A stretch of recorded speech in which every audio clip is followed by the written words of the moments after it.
Okay, here we have lesson number 5. This is going to be writing the equation of a polynomial function.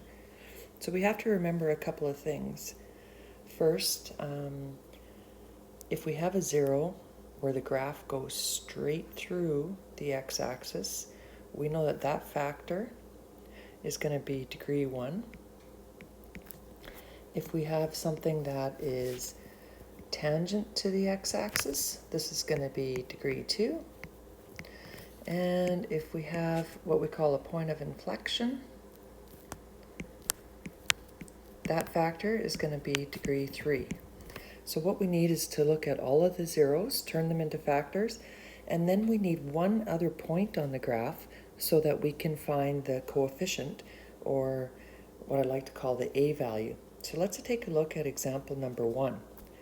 I look at this 0, and that's at x is equal to -2.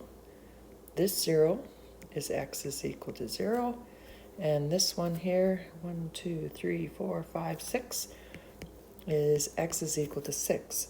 So if I turn those into factors, my polynomial has some kind of coefficient. I'm not sure what it is, but I know the factors are x plus 2, x, and x minus 6.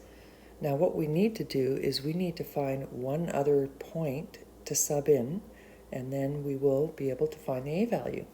So they give us a point, and that point here is at 4 and -12. And it can be any point on the graph. It can be a y-intercept or a point, but it just can't be one of the zeros. So I know that in equation form, this is what this looks like. Now I'm going to sub in the point 4, -12. X is 4, y is -12.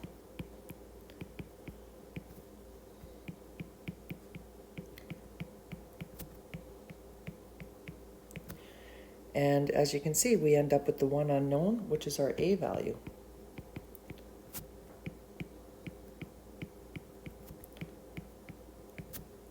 And if I can do that math, I think we end up with -48a, and I'll divide out the -48 from both sides, and I end up with a is equal to 1/4.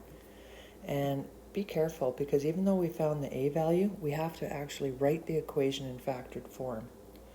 So my factored form is going to be 1/4 x. I'm just going to write this one first because there's no number associated with it.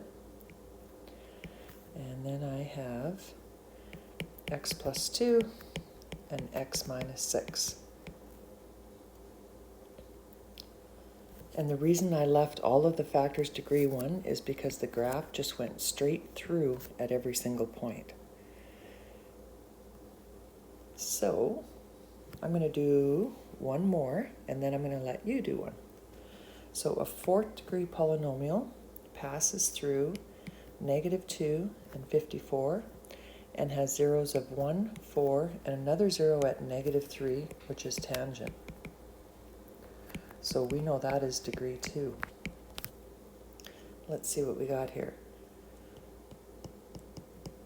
So I'm looking for the coefficient, so I'm going to put an a value in there. A 0 of 1 would be a factor of x minus 1. A 0 of 4 is a factor of x minus 4. And the 0 at -3 is going to be x plus 3, and it's going to be squared because it's a tangent. And I'm going to write it in equation form to show where the xy gets subbed in. And now I'm going to go ahead and put this point in.